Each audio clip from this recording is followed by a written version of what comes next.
اللہ کے محبوب علیہ السلام نے فرمایا حضرت عیسیٰ آئیں گے قرب قیامت میں،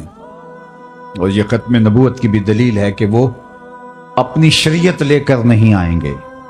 حضور کی شریعت کے مطابق فتویٰ دیں گے۔ مسجد اموی کے شرقی مینار سے نیچے اتریں گے، آسمان سے نیچے اتریں گے، دو فرشتوں کے کندھوں پہ ہاتھ رکھا ہوگا، تازہ وضو کے آثار ان کے بدن سے ہویدہ ہوں گے اور قطرے ٹپک رہے ہوں گے پانی کے زلفوں سے۔ فجر کی نماز کا وقت ہوگا، لوگ صفے باندھ کے انتظار میں ہوں گے، اقامت کہی جا چکی ہوگی کہ حضرت عیسیٰ آئیں گے۔ کہا جائے گا کہ آپ مصلی پہ آ جائیں، لیکن وہ حضرت امام مہدی سے کہیں گے آپ مصلی پہ آئیں، پیچھے نماز پڑھیں گے امام مہدی کے۔ میرے اور آپ کے آقا و مولا نے کہا، کروڑوں سلام ان پہ، فرمایا کہ وہ وقت کیسا ہوگا جب عیسیٰ ابن مریم آئیں گے لیکن امام تم سے ہوگا۔ تو حضرت امام مہدی کے پیچھے نماز پڑھیں گے، پھر حضور کے دین کے لیے میدان عمل میں نکلیں گے۔ اس وقت امت 3 گروہوں میں بٹ چکی ہوگی۔ احادیث آخر الزماں پڑھیے، ایک گروہ کٹ چکا ہوگا، شہید ہو چکا ہوگا،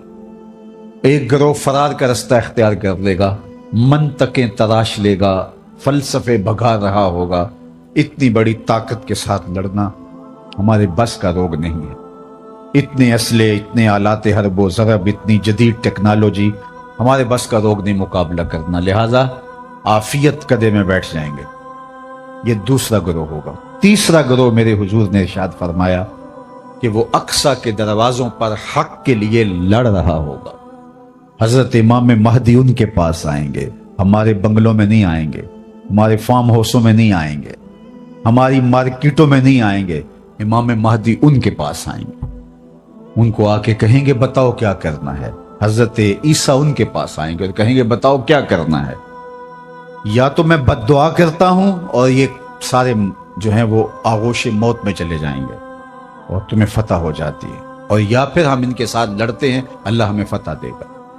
حضرت عیسیٰ کے انفاس سے دجال یوں پگھلے گا جیسے نمک میں پانی پگھلتا ہے، تو وہ سب کہیں گے ہم نے تو لڑنا ہے۔ حضرت عیسیٰ کہیں گے چلو پھر، اور اللہ تعالیٰ جل شانہ مسلمانوں کو وہ قوت دے گا، اور آج جو دلیر بنے ہوئے ہیں، کیونکہ 57 اسلامی ملکوں کے حکمران بھیگی ہوئی بلیاں ہیں، اس لیے وہ شیر بنے ہوئے، اور آج وہ مسلم خواتین پر شراب پھینک رہے ہیں۔ چند اسرائیلی نوجوان اکٹھے ہوتے ہیں اور کہتے ہیں فلاں علاقے میں چلو، غزہ کے فلاں علاقے کی عورتیں بڑی خوبصورت ہیں۔ یہ امت کا یہ آج کا درد ہے، لیکن ہمارے سینے میں ٹھنڈ پڑتی ہے حضور کے ان فرامین کو پڑھ کے کہ یہ کسی پتھر کے پیچھے چھپ کے پناہ لینا چاہیں گے تو مخبر صادق آمنہ کے لال نے فرمایا وہ پتھر آواز دے کے مسلم مجاہد کو کہے گا ادھر آ، یہ ظالم میرے پیچھے چھپا ہوا ہے۔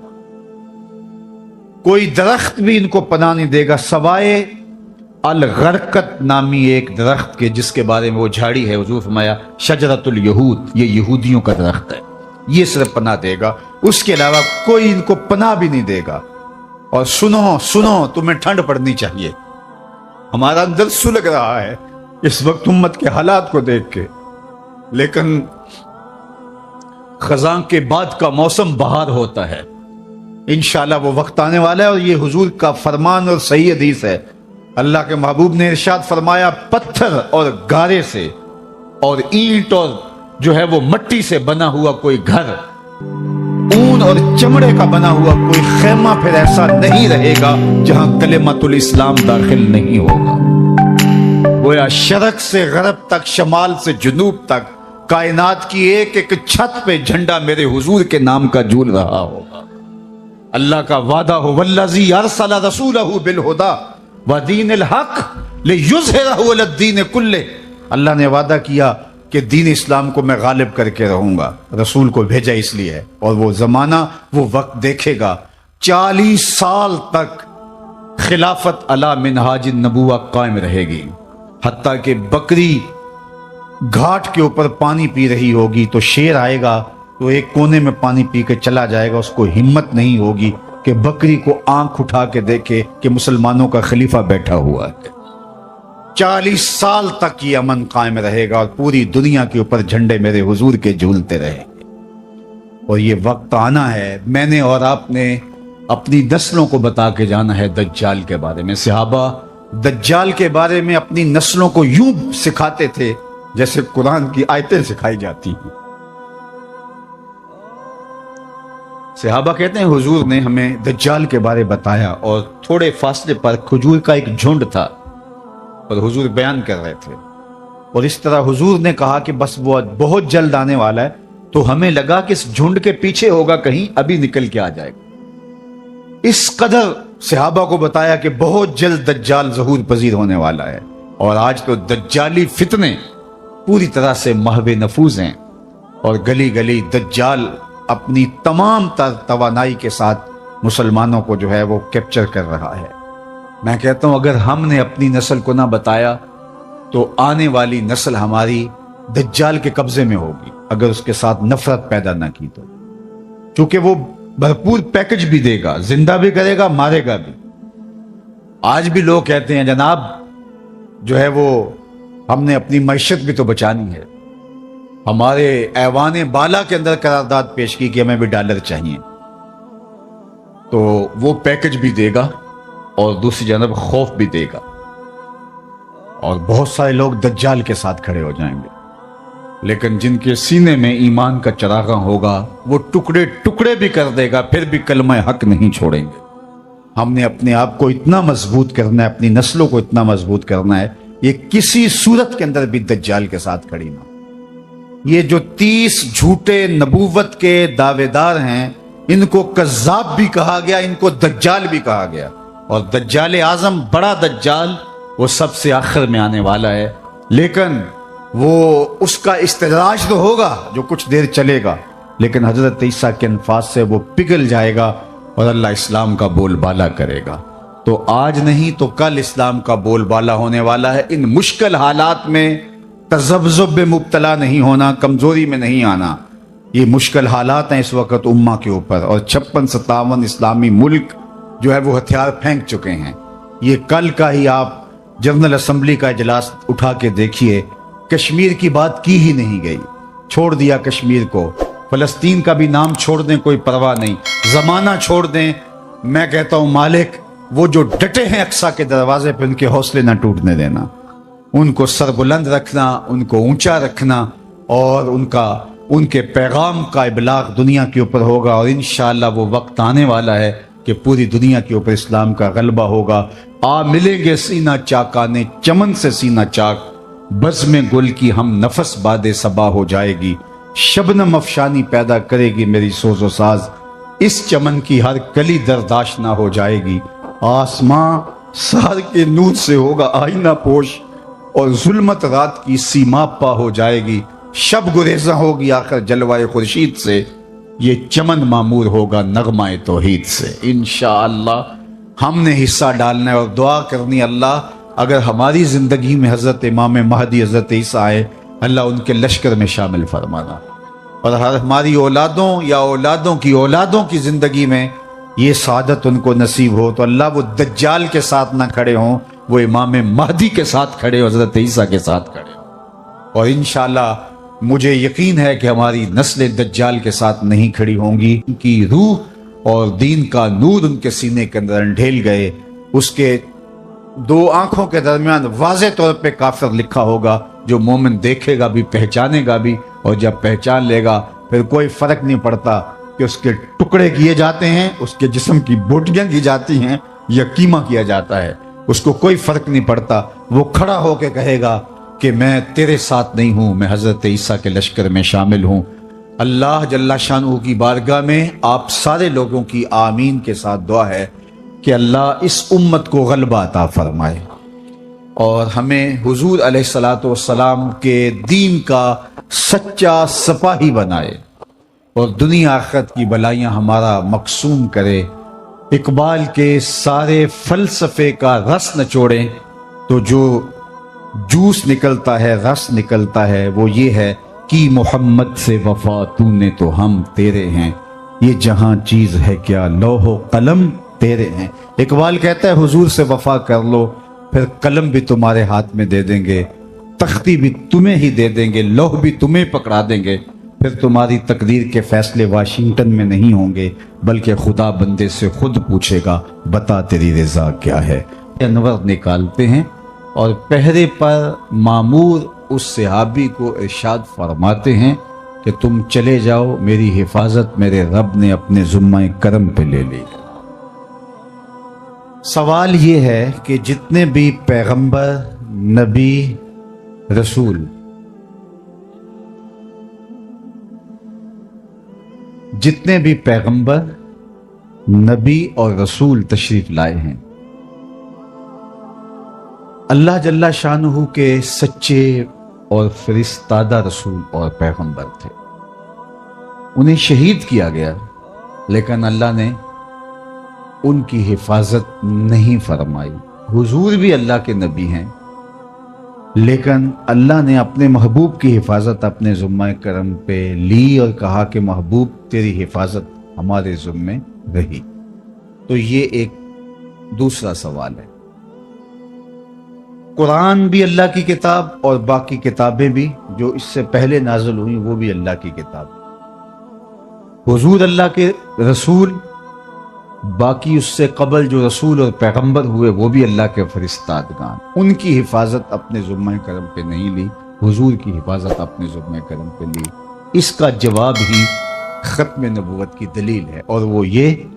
کہ اگر کسی کتاب میں تحریف راہ پا جاتی ہے تو کوئی بات نہیں، نئی کتاب اترنے والی ہے،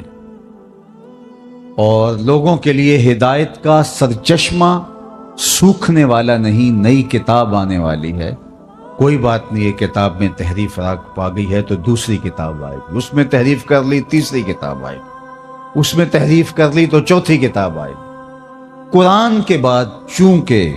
کوئی کتاب نہیں ہے، فَبِأَيِّ حَدِيثٍ بَعْدَهُ يُؤْمِنُونَ، اس کے بعد تم کس پہ ایمان لاؤ گے؟ اگر اس میں بھی تحریف کی راہ پائی جاتی ہے تو پھر قیامت تک آنے والے انسانوں کے لیے ہدایت کا کوئی سرچشمہ نہیں ہوگا۔ تو قرآن کی حفاظت کا ذمہ اپنے ذمہ کرم پہ لینا اس بات کی دلیل ہے کہ قرآن کے بعد کوئی کتاب اترنے والی نہیں ہے۔ ایک پیغمبر کو شہید کر دیا جاتا ہے، کوئی بات نہیں، اس کی جگہ نیا پیغمبر آنے والا ہے، اتمام دین کرے گا، اتمام توحید کرے گا، اللہ کے پیغام کا ابلاغ کرے گا، رشد و ہدایت کا چشمہ سوکھے گا نہیں، اس کے ذریعے سے نور بٹتا رہے گا، اجالے پھیلتے رہیں گے۔ دوسرے نبی کو شہید کر دیا جاتا ہے، تیسرے نبی کو، لیکن حضور علیہ السلام کی حفاظت اللہ نے اپنے ذمہ کرم پہ لی کہ محبوب آپ نے اتمام دین کرنا ہے، اگر آپ کو نقصان پہنچ جاتا ہے تو پھر اتمام دین کون کرے گا؟ حضور علیہ الصلوۃ والسلام کی حفاظت کا اللہ کے ذمہ کرم پہ ہونا اس بات کی دلیل ہے کہ حضور کے بعد کوئی پیغمبر آنے والا نہیں۔ پس خدا بر ما شریعت ختم کر، بر رسول ما رسالت ختم کر۔ لیکن جعلی لوگ، دو نمبر لوگ اپنے آپ کو نبوت اور رسالت کے دعوے کے ساتھ سامنے لاتے رہیں گے، اور وہ اللہ کے محبوب نے پہلے ارشاد فرما دیا کہ میرے بعد 30 کے قریب دجال آئیں گے جو یہ دعویٰ کریں گے، یہ گمان کریں گے کہ ہم نبی ہیں، ہم رسول ہیں، لیکن فرمایا کہ میرے بعد کوئی رسول نہیں ہے، میں آخری نبی۔ تو مختلف ادوار کے اندر لوگ آتے رہے اور جنہوں نے ادعائے نبوت کیا۔ خود جناب رسالت مآب صلی اللہ علیہ وآلہ وسلم کے زمانے میں مسیلمہ کذاب یمامہ کا ایک شخص اٹھا اور اس نے کہا کہ میں پیغمبر ہوں، اور 40,000 لوگ اپنے گرد اس نے جمع کر لیے، اور حضرت سیدنا صدیق اکبر رضی اللہ تعالی عنہ نے اس کے معارضے میں، اس کے مقابلے میں باقاعدہ فوج بھیجی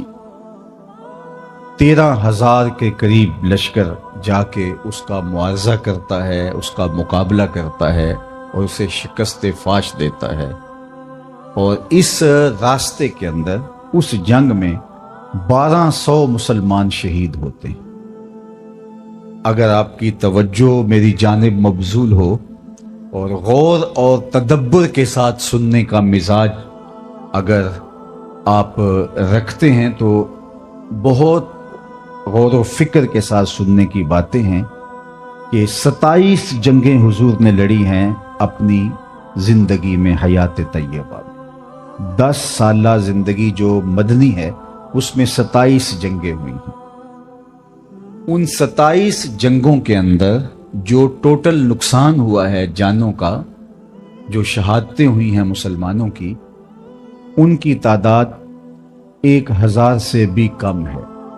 27 جنگوں کے اندر جو مسلمان شہید ہوئے ہیں وہ 800 سے کچھ اوپر نیچے ہیں،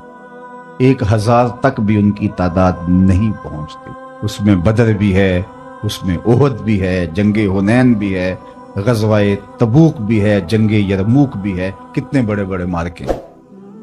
غزوہ احد بھی ہے۔ لیکن ٹوٹل جو مسلمانوں کو شہادتیں نصیب ہوئی ان 27 جنگوں میں، ان کی تعداد ہے 1200 اور 800 کے آگے پیچھے۔ اور صرف مسلمہ کذاب ختم نبوت کے باغی کے خلاف جو ایک جنگ لڑی گئی دور صدیقی میں، اس میں صرف 1200 لوگوں نے جانیں ماری ہیں۔ 27 جنگوں میں اتنی شہادتیں نہیں ہوئیں جتنی اس ایک جنگ میں شہادتیں ہوئی ہیں۔ یہ بات سمجھنے کے لیے کافی ہے کہ ختم نبوت کا مسئلہ کتنا حساس مسئلہ ہے۔ اور اس حوالے سے صدر اول کے مسلمان صحابہ، انہوں نے کوئی کمپرومائز نہیں کیا اور پوری قوت کے ساتھ ڈٹ کر کے ظالموں کا مقابلہ کیا۔ ایک تو اس بات کو ہم اچھی طرح سمجھ لیں۔ دوسری بات وہ یہ کہ 30 کے قریب حضور نے فرمایا دجال آئیں گے اور جو ادعا کریں گے، دعویٰ کریں گے کہ میں نبی ہوں، رسول ہوں، اور وہ جھوٹے ہوں گے۔ اور مختلف ادوار میں لوگ آتے رہے، مسلمہ کذاب، اسود انسی اور سجا، یہ تو اسی زمانے میں آ گئے۔ باقی اس کے بعد آج تک مختلف زمانوں میں مختلف لوگ آتے رہے۔ لیکن جب وہ لوگ جنہوں نے نبوت کا دعویٰ کیا اپنے منطقی انجام کو پہنچے تو ان کی جو جماعت ان کے ساتھ شامل ہوئی، جو لوگ شامل ہوئے، ان کی جھوٹی امت بنی جو، تو وہ بھی ان کے ساتھ اپنے منطقی انجام کو پہنچ گئے۔ آج آپ دنیا بھر میں ڈھونڈیں گے تو اسود انسی کا ماننے والا کوئی موجود نہیں ہوگا۔ آپ دنیا بھر میں تلاش کریں گے، سجا نامی اس خاتون کا کوئی ماننے والا نہیں ہوگا۔ آپ کو مسلمہ کذاب کا ماننے والا نہیں ملے گا، متنبی کوئی بھی ہو اس کا ماننے والا آپ کو نہیں ملے گا۔ لیکن کیا وجہ ہے کہ جب وہ ہمارے پنجابی میں کہتے ہیں کہ جدھر گئیاں بیڑیاں ادھر گئے ملا، جب وہ جھوٹے مدعیان نبوت اپنے منطقی انجام کو پہنچ گئے تو ان کے ماننے والے بھی ساتھی ان کے ختم ہو گئے، چند سالوں کے اندر ان کا وجود مٹ گیا۔ لیکن کیا وجہ ہے کہ 2 لوگ ایسے ہیں کہ جن کو مرے ہوئے 100 سال سے زیادہ عرصہ بیت گیا ہے اور ان کے ماننے والے آج بھی دنیا کے اوپر موجود ہیں۔ ایک قادیان کا دجال مسلمہ پنجاب مرزا قادیانی، اور دوسرا بہاءاللہ جو ایران میں مدعی نبوت تھا، اس کے ماننے والے بھی پوری دنیا کے اوپر موجود ہیں، اور اس مسلمہ پنجاب کے ماننے والے بھی پوری دنیا کے اوپر موجود ہیں۔ جبکہ ماضی کی صدیوں کی تاریخ یہ ہے، گزشتہ 13 صدیوں کی تاریخ یہ ہے کہ جس نے نبوت کا دعویٰ کیا، جب وہ اپنے منطقی انجام کو پہنچا، اس کے جھوٹے ماننے والے بھی اپنے انجام کو پہنچ گئے اور ختم ہو گئے۔ لیکن ان 2 لوگوں کے ماننے والے آج بھی دنیا کے اوپر موجود ہیں، تو یہ ایک سوالیہ نشان ہے، اور اس کو غور و تدبر کے ساتھ ہمیں سمجھنا پڑے گا کہ ایسا کیوں ہے۔ تو صاحبو، آپ پوری توجہ کے ساتھ اس مسئلے پر غور و فکر کیجئے کہ ایسا کیوں ہے۔ جب فکر کو مہمیز دیں گے تو آپ کو سمجھ آ جائے گی کہ باقی لوگ جو کھڑے ہوئے وہ از خود کھڑے ہوئے تھے، اور جب وہ اپنے منطقی انجام کو پہنچے ان کے ماننے والے بھی ختم ہو گئے۔ لیکن یہ جو دو لوگ تھے جنہوں نے نبوت کا دعویٰ کیا، یہ خود نہیں کھڑے ہوئے تھے، ان کو کھڑا کیا گیا تھا۔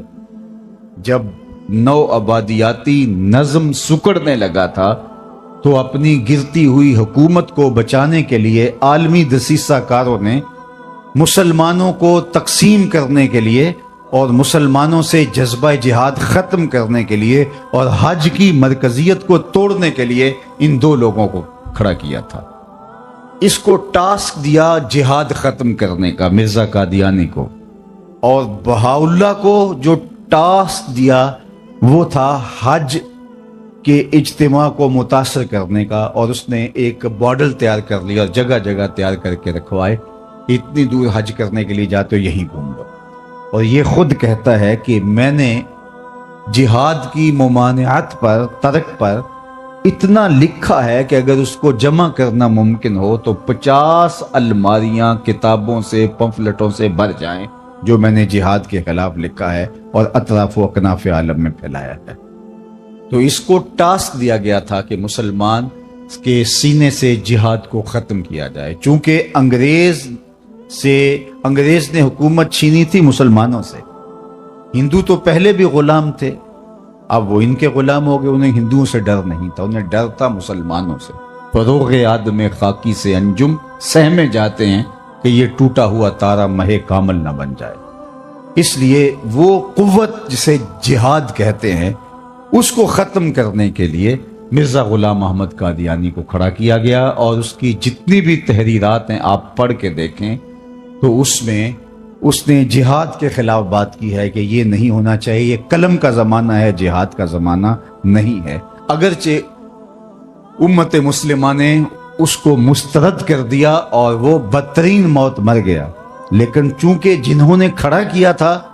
وہ تو آج بھی ان کی سرپرستی کر رہے ہیں، لہٰذا ان کے ماننے والے آج بھی موجود ہیں۔ اس دور کے اشرافیہ نے مانا تھا، کیونکہ تاج برطانیہ کے زیر سایہ یہ پودا کاشت کیا گیا تھا اور ان لوگوں کو اس کے سائے میں لا کے بٹھایا گیا تھا، تو اس دور کے اشرافیہ نے مانا تھا اور اس کو اپنا معاذ اللہ پیغمبر کہا تھا، اور آج بھی مغرب دھڑا دھڑ ان کو ویزے دیتا ہے، جبکہ آج ان ممالک کا ویزا لینا کار دارت، لیکن ان کو 1 سیکنڈ میں ویزا مل جاتا ہے، اور وہ اس لیے کہ ان کے سرپرست جو ہے وہ ان کو جو ہے وہ راستہ دیتے ہیں اور ان کو حفاظتوں کا حصار دیتے ہیں اور ان کو تکریم دیتے ہیں۔ اس لیے آج بھی پاکستان کے اندر 1 سال میں محتاط اندازے کے مطابق 10,000 لوگ 1 سال میں بیرون ملک جانے کے لیے اپنے آپ کو مرزائی لکھ رہے ہیں، اور مرزائی لکھنے کا مطلب مرزائی ہو جانا ہے۔ اگر کوئی شخص کہتا ہے کہ چلو کوئی بات نہیں میں اوپر اوپر سے لکھ رہا ہوں، شریعت کے حکام ظاہر پہ ہوتے ہیں، وہ مرزائی ہو جاتا ہے۔ اور ہمارے قریب ایک واقعہ ہوا کہ ایک شخص نے بیرون ملک جانے کے لیے کاغذ بھرے اور اس کے اوپر مرزائی لکھا، لیکن ابھی جا نہیں سکا تھا، وہ بدبخت کہ موت کی گھاٹ اتر گیا اور اللہ کی گرفت میں آ گیا۔ تو اس کے خاندان والوں نے کہا کہ چونکہ یہ تو ایک طریقہ تھا باہر جانے کا، اسے مسلمانوں کے قبرستان میں دفن کر دیا گیا، لیکن پھر بعد میں مسلمانوں کے احتجاج کی وجہ سے اس کو اکھاڑ کر کے مسلمانوں کے قبرستان سے نکالا۔ تو یہ بات ذہن میں رکھیے گا کہ یہ خود کاشتہ پودا نہیں ہے، بلکہ یہ یہودیت کا کاشت کیا ہوا پودا ہے۔ اس لیے علامہ اقبال نے کہا تھا کہ مرزائیت یہودیت کا چربہ ہے، اور کسی نے کہا تھا کہ یہ اسلام کے بھی دشمن ہیں اور پاکستان کے بھی دشمن، اور انہوں نے ہمیشہ اسلام کو نقصان پہنچایا اور انہوں نے ہمیشہ پاکستان کو نقصان پہنچایا۔ لیکن دنیا کی تاریخ کا یہ انوکھا باب ہے کہ پاکستان کی نیشنل اسمبلی میں ان کو قانوناً پاکستان کے آئین اور دستور کے مطابق کافر ڈکلیئر کیا گیا، لہٰذا انہوں نے اس کو مانا نہیں، تسلیم نہیں کیا اور در بدری کی ٹھوکریں کھا رہے ہیں اور ذلیل و رسوا ہو رہے ہیں۔ لیکن یہ قانون باقی رہے گا۔ آئے دن چھیڑ چھاڑ کی جاتی ہے اور یہ کوشش کی جاتی ہے اور لوگوں کے دل میں ان کا جو ہے وہ ان کو مظلوم بنا کے پیش کیا جاتا ہے کہ یہ بھی تو اس ملک کے باسی ہیں، ان کو بھی حق ہونا چاہیے، اور یہ حکومت فیصلہ واپس لے لے کسی طرح سے یا اس کے اندر کوئی ترمیم کر لی جائے۔ لیکن میں کہتا ہوں کہ آسمان تو پھٹ سکتا ہے، زمین کے ٹکڑے تو ہو سکتے ہیں، چاند بے نور ہو سکتا ہے، سورج بے نور ہو سکتا ہے، لیکن مرزائی کل بھی کافر تھے، مرزائی آج بھی کافر ہیں اور مرزائی کل بھی کافر رہے۔ مرزائی کبھی بھی جو ہے وہ اس دائرے سے نہیں نکل سکتے، چونکہ جو حضور کے ختم نبوت کا منکر ہے وہ کافر ہے۔ دوسری بات آپ کی توجہ چاہوں گا، اللہ آپ کے جذبوں کو سلامت رکھے، لیکن میں چاہوں گا کہ زیادہ سے زیادہ آپ اس مسئلے کو سننے کی کوشش کریں۔ نعروں کا ذوق آخر میں، بعد میں یا اس سے پہلے بھی میرا خیال آپ پورا کر چکے ہوں گے، بس میری گفتگو کی طرف آپ کی توجہ رہے۔ تو یہ جہاد کے خلاف ایک عملی تحریک تھی اور اس کی سرپرستی ان لوگوں نے کی جن کو جہاد سے خطرہ تھا، اور یہ وہی لوگ تھے جنہوں نے مسلمانوں سے حکومت چھینی تھی۔ پاکستان بننے کے بعد بھی انہوں نے پاکستان کو قبول نہیں کیا۔ آج بھی ربوے کے اندر جو قبریں ہیں، وہاں جو لوگ ان کے دفن ہوتے ہیں ان کو امانتاً دفن کیا جاتا ہے۔ وہ کہتے ہیں کہ پاکستان ٹوٹ جائے گا، ان کے عقائد میں یہ شامل ہے، اور ہم ان لاشوں کو اٹھا کے قادیان میں جا کے دفن کریں گے۔ جب پاکستان ایٹمی طاقت بنا تو پوری دنیا کے اوپر چراغاں کیا گیا، لیکن ربوے میں سوگ منایا گیا۔ اور جب پاکستان دو لخت ہوا، پاکستان جب ٹوٹا اور بنگلہ دیش اور پاکستان دو الگ حصوں میں بٹا، تو اس وقت قادیان میں چراغاں کیا گیا تھا، اور ان کا خیال تھا کہ پاکستان بھی عنقریب ٹوٹ جائے گا۔ لیکن میں بار بار کہہ چکا ہوں، مشکل وقت قوموں پہ آتے ہیں، آتے رہیں گے، ہمارے گھروں میں بھی آتے ہیں، خاندانوں میں بھی آتے ہیں، بستیوں شہروں میں بھی آتے ہیں، لیکن سن لیجئے، پاکستان ختم ہونے کے لیے نہیں، قیامت تک قائم رہنے کے لیے معرض وجود میں آیا۔ پاکستان مٹنے کے لیے نہیں بنا تھا۔ یہ سبز ہلالی پرچم قیامت تک فضاؤں میں جھولتا رہے گا، اور پاکستان کل بھی زندہ باد تھا، پاکستان آج بھی زندہ باد ہے، اور پاکستان کا نام روشن رہے گا۔ مشکل وقت گزر جائے گا انشاءاللہ، اور پھریرے پاکستان کی عظمتوں کے لہراتے رہے۔ تیسری بات، اور میری گفتگو اختتام کی طرف چلی جائے گی، کہ جہاد کے خاتمے کے لیے یہ سارا ڈرامہ رچایا گیا تھا۔ بہاؤاللہ کی جو تحریک تھی وہ حج کے خاتمے کے لیے وہ ڈرامہ رچایا گیا تھا، اور یہاں جہاد کے لیے، لیکن جہاد ختم ہونے والا نہیں ہے۔ میرے اور آپ کے آقا و مولا مخبر صادق، ہمارے ماں باپ ان پہ قربان، آپ نے کہا تھا جہاد قیامت تک جاری رہے گا۔